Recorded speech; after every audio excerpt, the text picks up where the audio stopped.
Year 2021 with the prophecy 2022 in the Philippines celebrated 500 years of Christian presence in the Philippines with Pope Francis.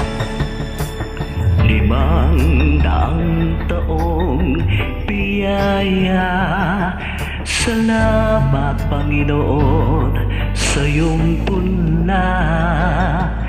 Misyong kaloob sa aming puso, aming sarili ay aming handog, laging tapat at laging tukon, naririto, handa kami, Panginoon.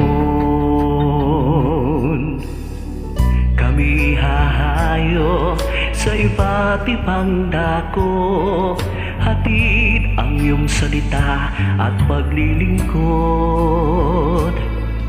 Inang Mariang siyang gabay namit lugod, lalaganap alab ng iyong misyon. 500 taong biyaya. Salamat Panginoon sa iyong punla.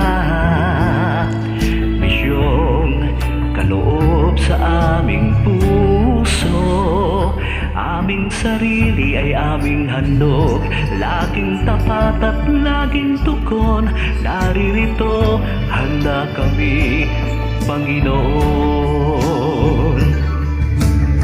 Ang mga kaloob na aming alay sa mundo, katarungan, kabanalan, kapayapaan.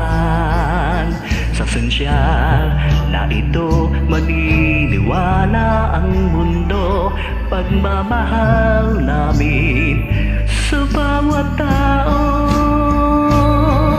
500 taong biyaya.